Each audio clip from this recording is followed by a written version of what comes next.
lakukan kebenaran firman Tuhan. Di situ katanya banyak ulat, bangkai, api tidak mati, dan mungkin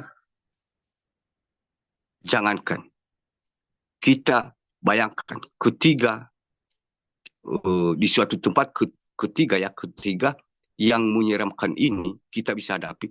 Mungkin ulat pun kalau satu ekor pun ulat itu kalau mungkin ya kita pegang, mungkin kita itu bisa geli ya. Memang ada berbeda-beda orang. Tapi kalau tempat itu yang dikatakan ini, ulat-ulat semua, bangkai, berarti itu lebih parah lagi. Bagaimana kita kalau bayangkan. Sehingga dengan kita melakukan kesalahan yang tidak sesuai dengan kebenaran firman Tuhan, kita ingat itu bagaimana nanti, tidak sekarang ini. Saya dipuji saat ini. Tapi hukumannya itu. Bayangkan, kalau saya ambil ulat-ulat satu karung, mungkin saya taruh aja kaki saya, mungkin saya tidak mampu. Nah, apalagi ini tempat itu adalah ulat-ulat, dasarnya ulat-ulat bangkai semua, dan apinya tidak padam-padam. Berarti berapa kali lipat, Bapak Ibu. Nah, dari kebenaran firman Tuhan ini, dari ayat yang 42 sampai 48 ini, artinya diingatkan kepada kita, berkata, seperti kita ini harus digarami.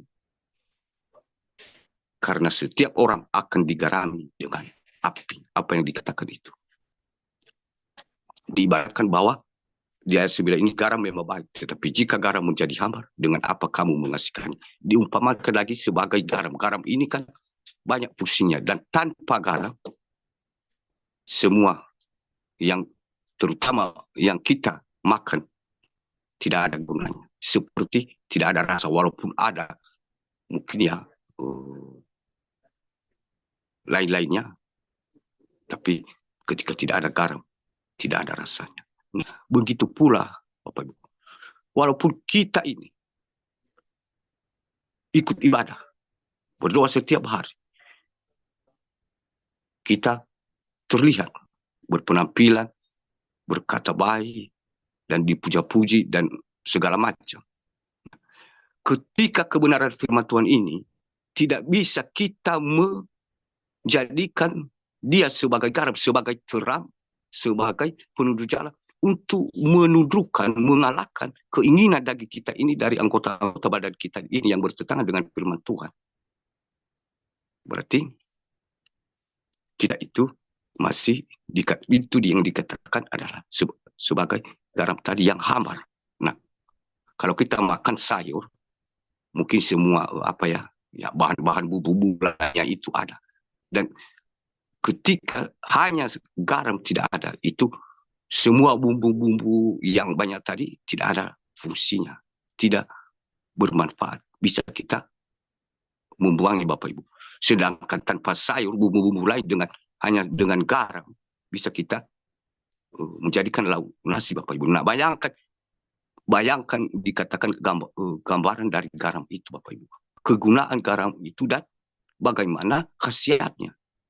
Bahwa dia itu sangat dibutuhkan. Sangat dibutuhkan. Begitu pula kebenaran firman Tuhan. Itu yang menjadi garam. Kita harus membutuhkan kebenaran firman Tuhan itu.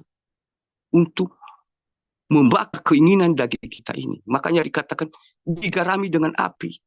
Firman Tuhan itu adalah api terang. Banyak sekali pedoman firman Tuhan itu, gambaran firman Tuhan itu. Ketika kita menjadi pelaku firman Tuhan itu, artinya itu menjadi pedang, itu menjadi garam, sehingga kita bisa menundukkan keinginan daging kita ini, sehingga dia menjadi garam, sekalipun kita sudah melakukan ibadah dan lain-lain.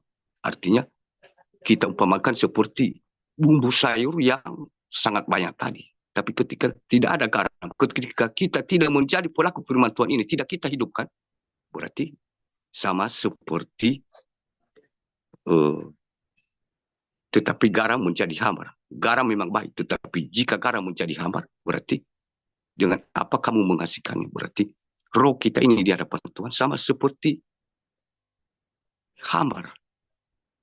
Kalau kita tidak mengalahkan keinginan daging ini dengan kebenaran firman Tuhan. Itu yang menjadi garam. Artinya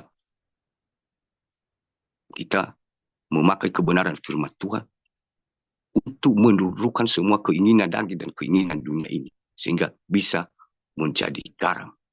Dan bukan menjadi garam itu hambar. Kita mendengar firman Tuhan, kita tidak melakukannya, berarti itu sudah hambar. Nah, makanya dijelaskan di kebenaran firman Tuhan ini. Artinya, selagi kita masih hidup, di situ ada kesempatan supaya kita menjadi seorang anak kecil dan seorang yang digarapi oleh kebenaran firman Tuhan.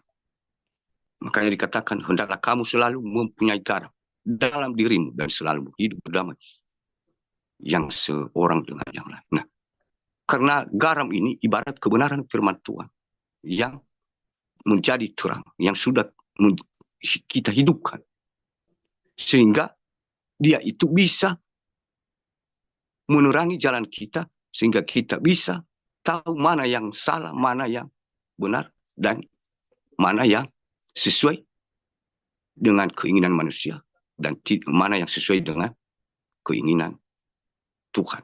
Jadi sehingga kita dibuat hidup dan saling berdamai, saling mengampuni, karena kita ini sudah punya garam,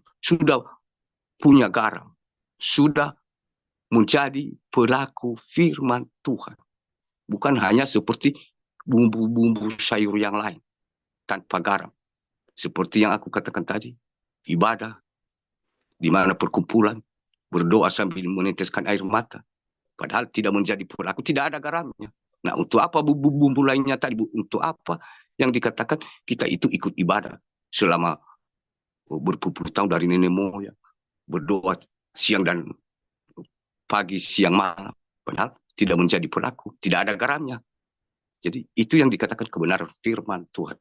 Makanya dari kebenaran firman Tuhan ini, Bapak Ibu, intinya kita harus memiliki sebagai seorang hati anak kecil, sehingga semua kebenaran firman Tuhan bisa menjadi garam tertanam di dalam hati kita, sehingga semua keinginan daging, keinginan dunia ini bisa kita kendalikan dengan kebenaran firman Tuhan.